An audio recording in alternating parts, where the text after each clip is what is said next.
Channel celebrating state पर, जहां पर मैं सिद्धार्थ जैन आपका फिर से स्वागत करता हूं। और आज हम बात करने वाले हैं इसी चैप्टर नंबर 3 के सीरीज के अगले वीडियो में, जहां पर हम समझने वाले हैं reaction of metal with acid, यानी कि एसिड एंड के साथ रिएक्शन कैसे करता है मेटल। तो मेटल एंड नॉन मेटल जो चैप्टर है उसके अंदर में आज हम पढ़ने वाले हैं reaction of metal with acid. बहुत इंपॉर्टेंट टॉपिक है ये भी। Reaction of metal with acid के अंदर में जब बात करते हैं, हमने बात कर ली है कि मेटल जो होते हैं बेसिकली बेसिक नेचर के होते हैं। ओके, तो ये आपके हो गए हैं बेसिक नेचर के, और जब ये रिएक्शन यानी कि कर सकते हैं आराम से, इनके पास पूरा लाइसेंस है रिएक्शन करने का एसिड के साथ, जो कि बेसिक को क्या चाहिए, एसिड। ठीक है, शायरी बन गई। तो बेसिक और एसिड दोनों क्या हुए, यहाँ पर साथ में आ सकते हैं। तो मैं कोई भी एक मेटल ले लेता हूँ आपके लिए, मेरा फेवरेट मेटल जैसे सोडियम है, और मैं सोडियम जब रिएक्शन करता हूँ किसी भी एसिड के साथ, तो मेरा फेवरेट जो एसिड है वो भी क्या है, हाइड्रोक्लोरिक एसिड है, यानी कि HCl। नमक का तेजाब बोलते हैं इसको जनरल लैंग्वेज के अंदर। आपके टॉयलेट साफ करने का काम आता है बेसिकली। तो Na और Cl, this is positive, this is negative, दोनों साथ में आ सकते हैं आराम से और मिलकर के बना लेंगे आयनिक बॉन्ड NaCl, और साथ में हाइड्रोजन जो है वो आपकी कंप्लीटली फ्री हो जाएगी, और ये आपका बन जाएगा हाइड्रोजन गैस बन के। बैलेंसिंग आपको करनी बहुत जरूरी है, तो इसकी जब बैलेंसिंग आप करोगे तो कुछ बैलेंसिंग कुछ इस तरह से होगी, राइट। तो यहाँ पर आपने देख ही लिया है कि जब रिएक्शन करता हूँ मैं मेटल की एसिड के साथ में, तो क्या होता है कि एक बनता है सॉल्ट, यानी कि यहाँ पर सॉल्ट बन गया है, और साथ में क्या हो गई, हाइड्रोजन गैस जो है वो फ्री हो रही है। तो आप कोई भी, अब आपको एक बेसिक सा मिल गया फंडा कि आप एसिड लीजिए, आप मेटल लीजिए, दोनों की रिएक्शन करवाइए, आपको मिलेगा एक सॉल्ट, और साथ में हाइड्रोजन गैस फ्री हो जाएगी। तो अब यहाँ पर ये एक लाइन अगर आपको याद हो जाती है और आप किसी तरह के फॉर्मूले को डिजाइन कर सकते हो, और आपको ये पता है कि मेटल्स कौन से हैं, आपको ये पता है कि एसिड कौन से हैं, तो अब आपको कोई भी रिएक्शन याद करने की जरूरत है क्या? मेरे हिसाब से नहीं है। आराम से आप कुछ भी ले लीजिए। मैं एल्यूमिनियम ले लेता हूँ। एल्यूमिनियम भी एक बहुत इंपॉर्टेंट मेटल है, और साथ में मैं यहाँ पर H2SO4 ले लेता हूँ। तो मुझे पता है कि ये जो है वो Al+3 होता है। यहाँ पर SO4 जो है वो एक नेगेटिव आयन है, वो SO4-2 होता है। ठीक है, सल्फेट आयन है ना।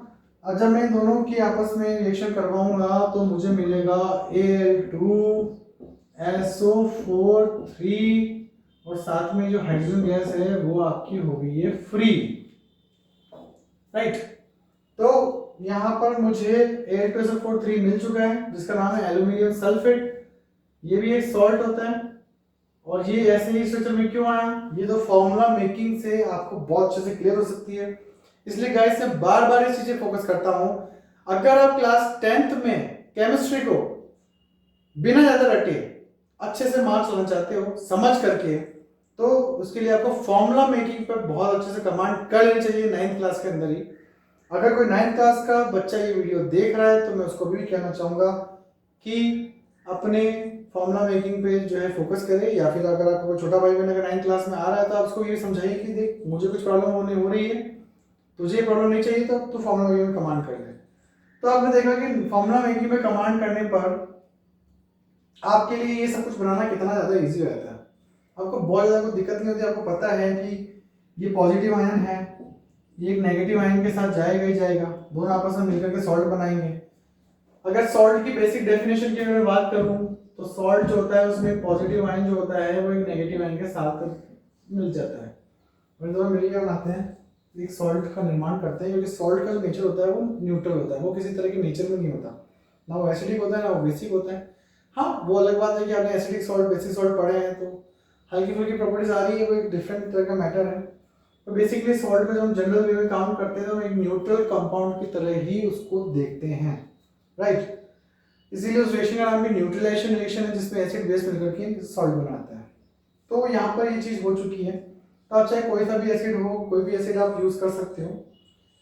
पर यहाँ पर एक एसिड जो है बहुत इंपॉर्टेंट एसिड है, और वो है HNO3। अब यहाँ पर आप थोड़ा सा और ज्यादा फोकस की जरूरत पड़ेगी। सपोज कीजिए आपने HNO3 लिया और मैंने यहाँ पे मान लो कैल्शियम ले लिया, कुछ भी ले लिया। अब इसकी रिएक्शन क्या आप करवा सकते हो? तो आप बोलोगे हाँ सर बिल्कुल करवा सकते हैं, कोई दिक्कत नहीं है। ये जो है वो Ca+2 होता है, यहाँ पे जो है वो NO3-1 होता है। ठीक है, इन दोनों आपस में रिएक्शन कर लेंगे और ये बनाएंगे आपका क्या, CaNO3 कैल्शियम नाइट्रेट, और साथ में जो है हाइड्रोजन गैस आपकी फ्री हो जाएगी। तो भैया अब आप यहाँ पर थोड़े से गलत हो गए हो, क्योंकि रिएक्शन भी गलत हो गई है आपकी। ठीक है, क्यों गलत हो गई है, क्योंकि जब भी आप HNO3 के साथ रिएक्शन करवाते हो किसी मेटल की, तो आपको हाइड्रोजन नहीं मिलता, आपको हाइड्रोजन गैस नहीं मिलती है। इसके अलावा कोई भी अगर आप यूज़ कर रहे हो एसिड, तो आपको हाइड्रोजन गैस मिल जाएगी, लेकिन अगर आपने HNO3 या नाइट्रिक एसिड अगर आपने यूज किया तो आपको हाइड्रोजन गैस नहीं मिलेगी। बहुत इंपॉर्टेंट क्वेश्चन है एग्जाम पर्सपेक्टिव से कि will you get hydrogen gas when you react a metal with nitric acid, will you get hydrogen gas when you react any metal with, या कैल्शियम या sodium potassium कोई particular नाम दे दिया, with nitric acid, तो आप बोलोगे no, it will not, we will not get hydrogen gas. क्यों नहीं मिलती हाइड्रोजन गैस, क्योंकि इसका जो रीजन है सबसे बड़ा वो ये है कि ये बहुत बड़ा वाला ऑक्सीडाइजिंग एजेंट है, बहुत बड़ा वाला, इतना ज़्यादा बड़ा वाला ऑक्सीडाइजिंग एजेंट है कि किसी भी चीज़ को ऑक्सीजन दे सकता है। तो ऑक्सीडाइजिंग एजेंट का काम ही क्या होता है, आपने पढ़ा है ना फर्स्ट चैप्टर के अंदर ऑक्सीडेशन रिडक्शन के अंदर, कि ऑक्सीडाइजिंग एजेंट्स वो होते हैं जो किसी भी चीज को ऑक्सीजन सप्लाई करते हैं, उसका ऑक्सीडेशन करवाते हैं, राइट। तो यहाँ पर क्या होगा कि वो क्या करेंगे, इसको ऑक्सीजन दे देंगे, ओके, वो इसको ऑक्सीजन दे देंगे और उसको किस में कन्वर्ट कर देंगे, जस्ट बिल्कुल सही सोच रहे हो आप, वाटर के अंदर, राइट। तो होता क्या है, जब रिएक्शन तो होती है, रिएक्शन जब होती है तो क्या होता है, यही सब कुछ बनता है, यही कैल्शियम नाइट्रेट बनता है, यही हाइड्रोजन भी बनती है, लेकिन क्या होता है, हाथों हाथ उसी वक्त उसी क्षण in the fraction of second time ये अपना एक ऑक्सीजन जो है उसको सप्लाई कर देगा और वो उसका रिएक्शन करके वाटर में कन्वर्ट हो जाएगा। तो आपको प्योर हाइड्रोजन फॉर्म गैस नहीं मिलेगी HNO3 के साथ रिएक्शन करने पर। लेकिन लेकिन लेकिन यहाँ पर भी एक छोटा सा लोचा है, लोचा ये है, छोटा सा एक ट्विस्ट है, वो ट्विस्ट ये है कि जब मैग्नीशियम या फिर मैंगनीज अगर आप लेते हो, ओके, और आप साथ में बहुत ही कम कंसंट्रेशन वाला, लगभग 1% कंसंट्रेशन वाला, ठीक है, HNO3 लेते हो, राइट, और इसके रिएक्शन आप करवाते हो उसके साथ, तो आपको हाइड्रोजन गैस जो है वो मिल जाएगी। ओके, ये लोग रिएक्शन कर सकते हैं, बना सकते हैं। तो यहाँ पर आपको दो बातें ध्यान रखनी पड़ेगी। एक बात जो है आपको ध्यान रखनी पड़ेगी कि कैल्शियम जो नाइट्रिक एसिड है वो मेटल से जब रिएक्शन करता है तो वो आपको हाइड्रोजन गैस नहीं देता।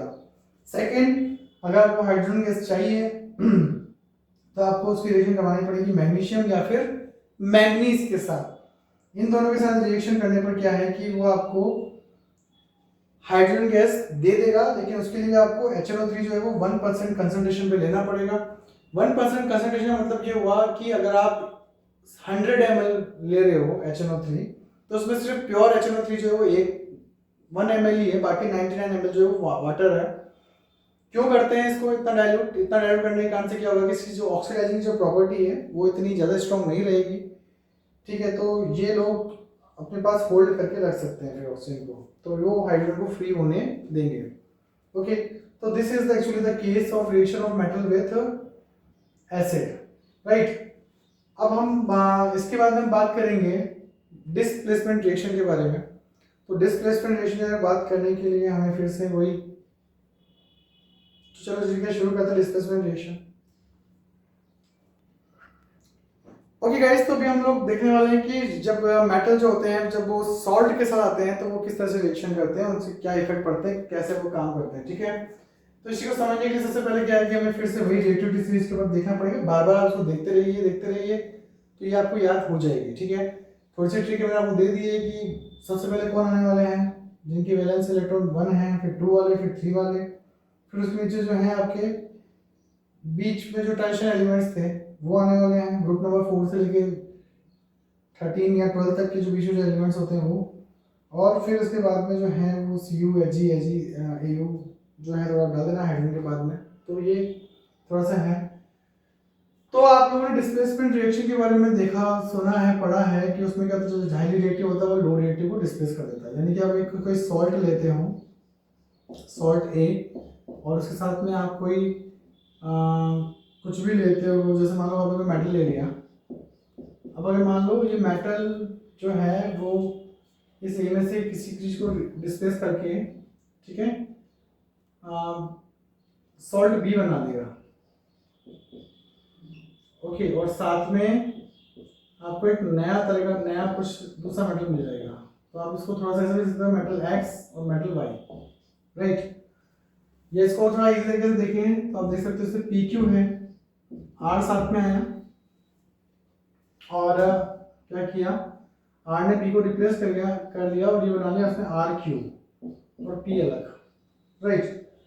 तो ये जो रिएक्शन है वो कंप्लीटली डिपेंड करती है किसके ऊपर, रिएक्टिव सीरीज के ऊपर।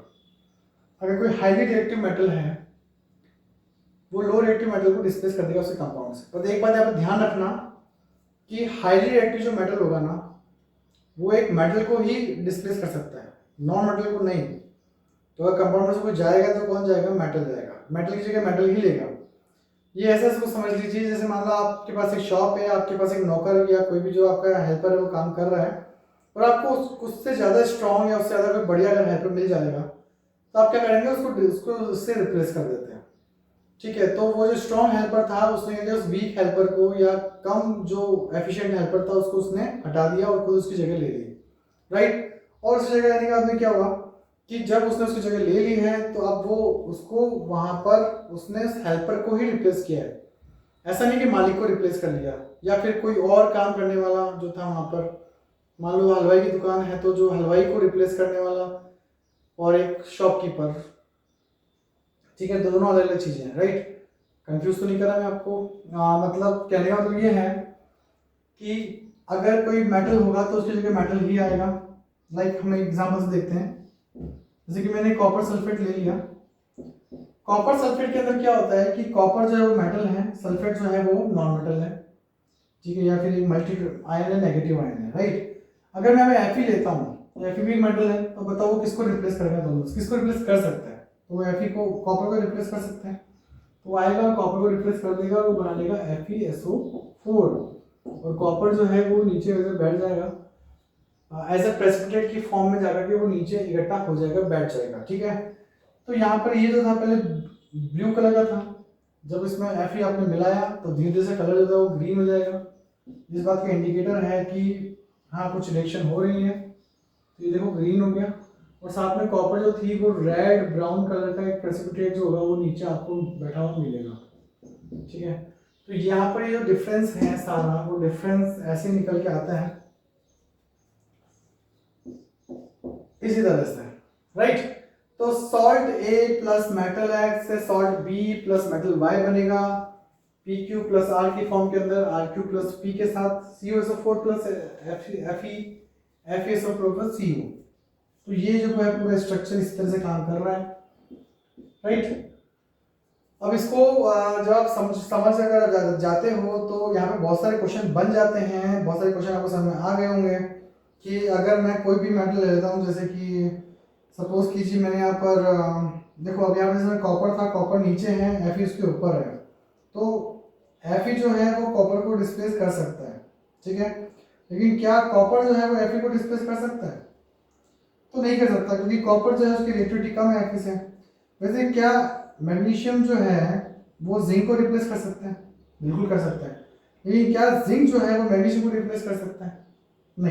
नहीं कर पाएगा। क्यों? क्योंकि मैग्नीशियम जो है वो ज़्यादा रिएक्टिव है किससे? जिंक से। तो मैग्नीशियम जिंक को रिप्लेस कर सकता है, लेकिन जिंक जो है वो मैग्नीशियम को रिप्लेस नहीं कर सकता।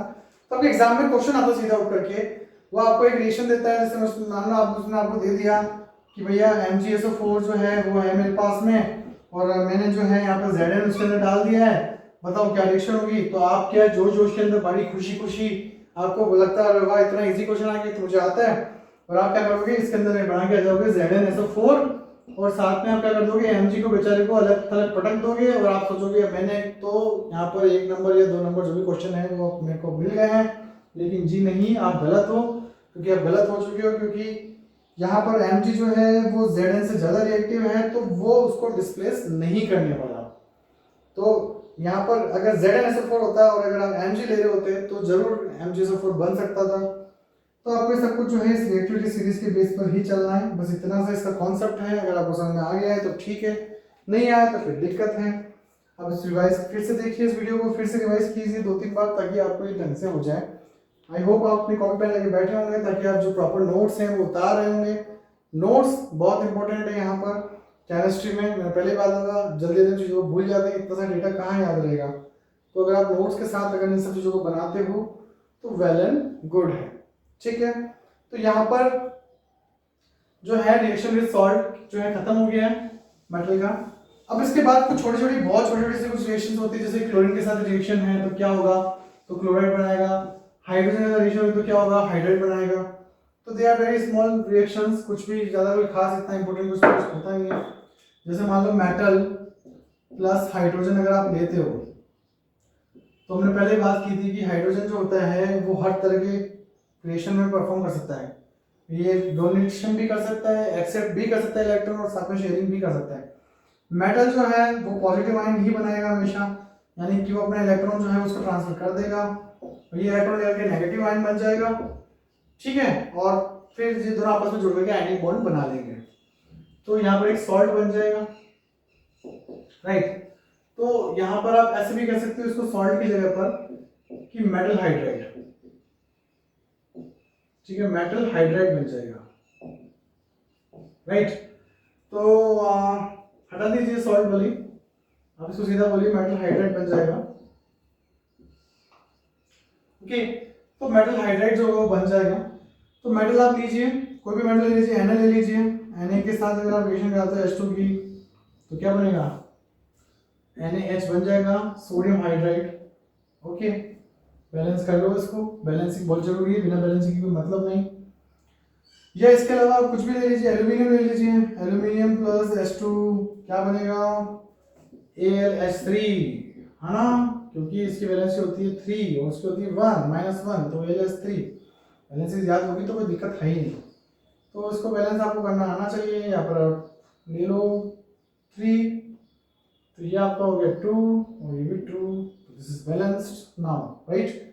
तो ये जो है हाइड्राइड बना देगा। अगर आप नॉन मेटल लोगे तो भी सेम ही चक्कर होगा, आपको पता है ये ले भी सकता तो दे भी सकता है। तो तो बनेगा आपका नॉन मेटल हाइड्राइड, या सॉरी हाइड्रोजन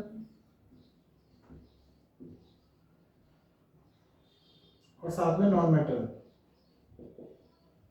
ठीक है, in the form of negative ion. तो यहाँ लिख लीजिए नेगेटिव, ठीक है। अब जैसे यहाँ पर आपने ले लिया मान लो हाइड्रोजन H2 प्लस Cl2, तो यहाँ पे आपको बन गया HCl, ओके। तो ये आपका हो गया बैलेंस, आप चाहो तो कर सकते हो। तो इस तरह से जो भी रिएक्शन है वो हो जाती है परफॉर्म, चूंकि खुद भी नॉन मेटल है और किसी नॉन के साथ अगर जाता है तो बेसिकली जो चांस है वो कोवलेंट बॉन्ड बनने के ही होते हैं। ये बार बार मैं कोवलेंट बॉन्ड बोल रहा हूँ कब से, लेकिन मैं कुछ बता नहीं रहा हूँ कोवलेंट बॉन्ड के बारे में, तो थोड़ा सब्र रखिए, आपको कोवलेंट बॉन्ड के बारे में भी बताएंगे।